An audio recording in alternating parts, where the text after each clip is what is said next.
That heating element gets pulled over, heats up the plastic, then this bed right here raises up into your piece of plastic, which is now sort of in a semi-molten state, and then the vacuum pulls the plastic around your object. So, very cool machine. Main limitation is how well you can do your 3D modeling, you know, what kind of molds you can produce.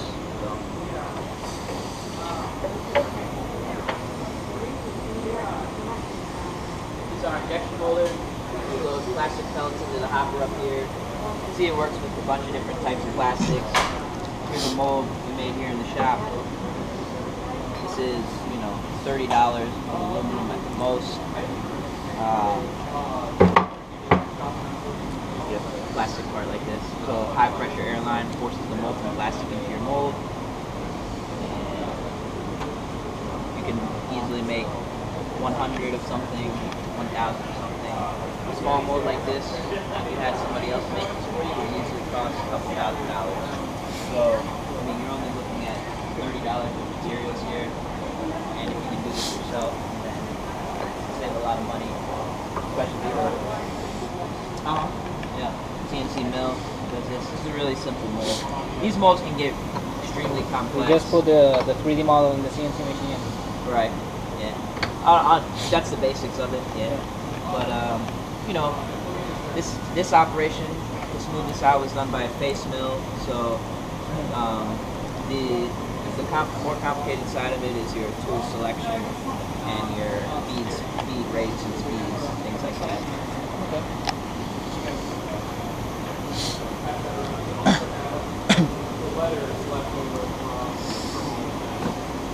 3D printers. These are paperbacks here.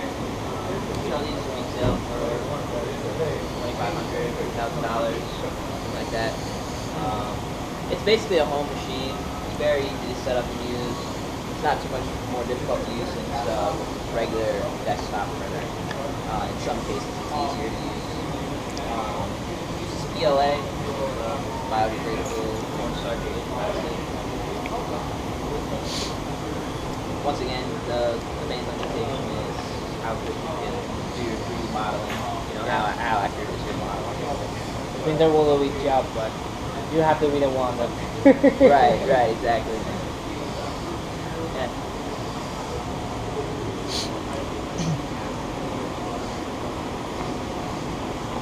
The bike studio over there, so you can maintain, deconstruct your bike, put it back together. I can take my bike here, right? Yeah, sure. Storage lockers here, conference room on the right.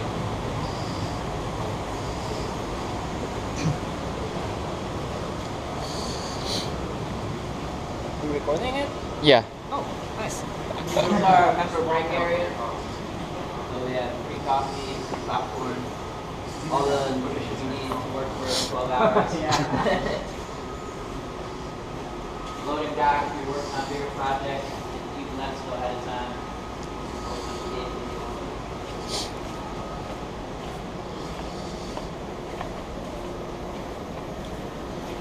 Over here is our bin wall. So if you're here working on a project and you need a small scrap of material, anything that's on this wall is up for grabs. Okay. A lot of our members don't really take advantage of it, but there's a lot of good stuff up there.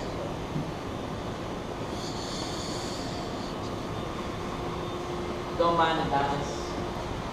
He wants to be a robot. Wow. He soups up Nerf guns, puts bigger motors in them. So he's making a gun? Like Nerf gun. Nerf gun? Yeah, shoots foam darts. Huh. But you know, he puts bigger motors in them, weights the darts. It's Cool. Changes out the parts, all that good stuff. So.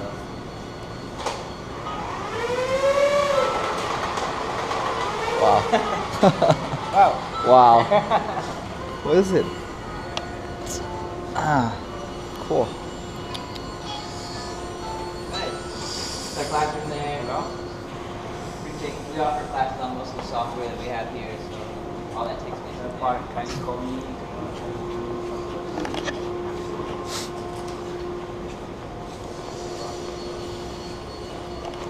Our textiles area, we have some industrial sewing machines, serger, straight stitch, walking foot. We had all types of members working on lots of different types of projects working in here. We had a guy working for a couple of months on some bulletproof and stab resistant body armor. So he was sewing through multiple layers of Kevlar, so he needed high power sewing machines like these. These will sew through, half-inch of leather. So very powerful machines.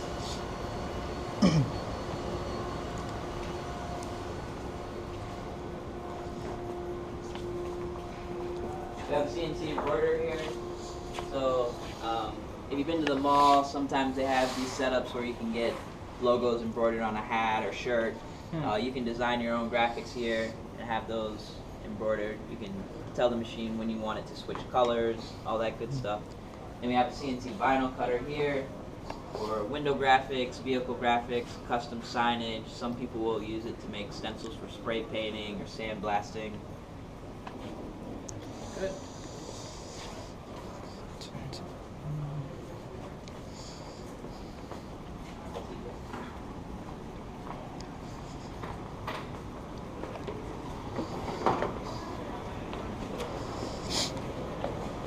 We have storage all around the shop. This is one of our staff members. You can see he makes some wooden instruments. Let's see his board. He had a long. Here's part of a long board he's working on. I think he's going to reinforce it with a piece of aluminum. Very cool. We got people working on all different types of projects here. How much for the size of this locker? I think those are $100 a month. This is our wood shop. So you can see we've got 2 CNC routers, a smaller bed back there, 4x8 over here, table saw, compound miter saw, band saw. We have a wood lathe as well. CNC router can do complex forms like this. Most of the time people are just doing profile cuts, so they're filling things that kind of friction fit together, like those scrap bins down there, or the front desk, for example, was all made using the shop box. What's the name of this machine? CNC router. Yeah, very similar to the mill. It's used a higher spindle speed, little less torque. So the mill is more suited for metals, and the router is more suited for wood. You can make that mold, like wood molds with this. Yeah, yep. Once again, it's your 3D modeling. If you can model that in 3D, and then you'd have to choose the proper tools in order to cut this. See, this is finished with a ball mill, which allows for this, but you can see that's the minimum radius there. So you want to optimize the time you spend on this. If you use a very tiny bit, this could take hours to cut. So, this is maybe a 1/4 inch ball mill. Get that finish. And you can actually see the step over is about 1/8 of an inch. Those are the passes there. So, yeah, it takes a little time to figure out what tools, what speeds, all that good stuff. And you could actually make something like that out of metal as well if you wanted using a CNC mill. And I'll show you guys that in just a minute. If you guys want to grab a pair of safety glasses for the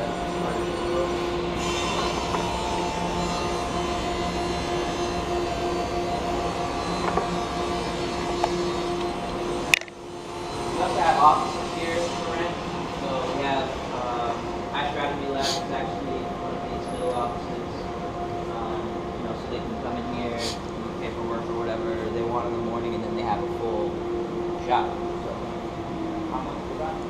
I think that's 700, 750 bucks.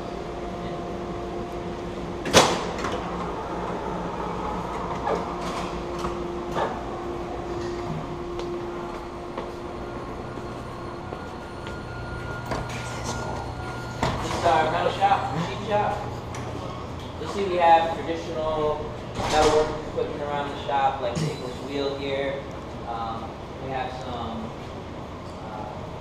industrial cutting tools, cold saw, horizontal bandsaw, vertical bandsaw, hydraulic shear for cutting sheet metal, slip roller for putting bends into sheet metal. We have spray room here, so if you're doing aerosols, lacquers, thinners, anything that's going to produce fumes, you can do it under the hood there. And then we have a full powder coating setup on the left-hand side here. There's a guy in here working on a bicycle frame. Be interested to see how that turned out. Might have left like grinding and finishing room. We have a sandblasting cabinet. All your grinding and finishing wheels in there.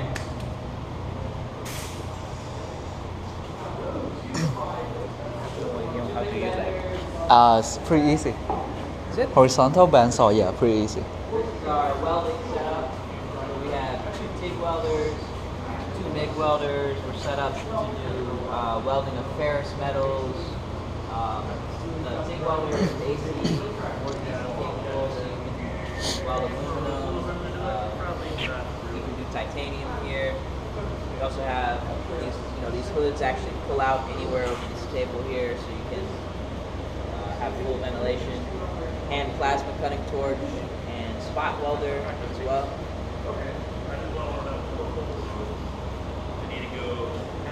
This guy looks like Transformer. Those are manual mills and manual lathes. These are very, very versatile machines. Pretty much every machine in the shop started with these machines here. So these are Yeah, but I got a big plate. I'm gonna try to make a thin guy out. Alright. Yeah, I think so. Because there's little plastic ones that on wheel and also something like that.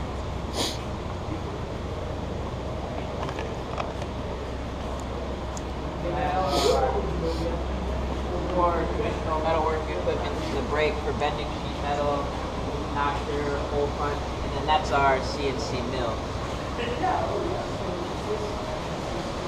Like I was saying, if you wanted to do 3D forms, you could make your model, use some type of CAM software to convert it to decode, and then you here one of the cuts.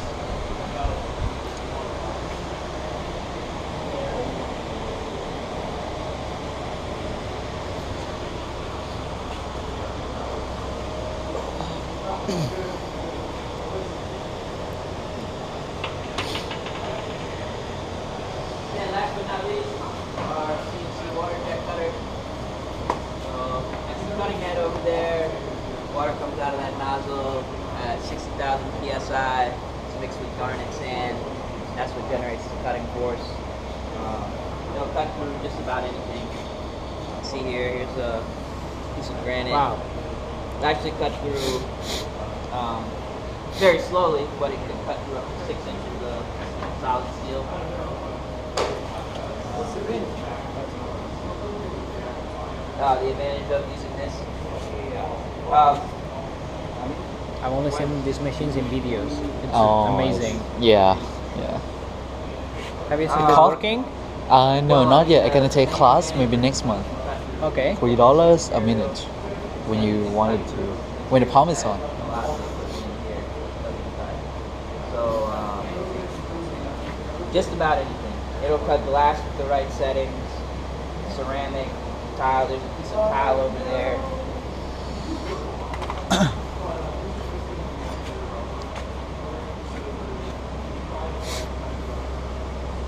It'll cut through rubber, plastic, foam. It also has a bigger bed than a lot of the equipment here. So let's say you had a large sheet of plexiglass and you wanted a complex shape cut out of it. there's no other way to do it accurately in the shop without doing it on this bed here. So something you would maybe do on the laser cutter normally, because of size restrictions, you would have to do here. Or maybe you have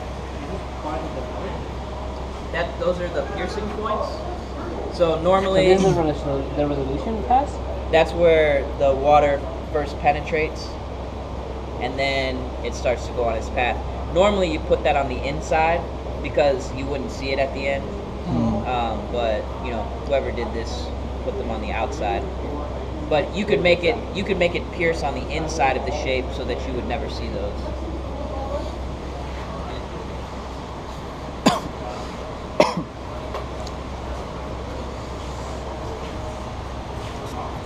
Look at wood. Look at the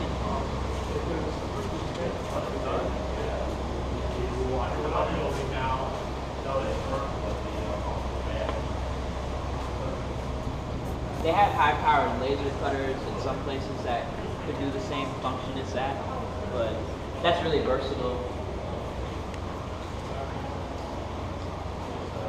You guys have any questions? Yes and no?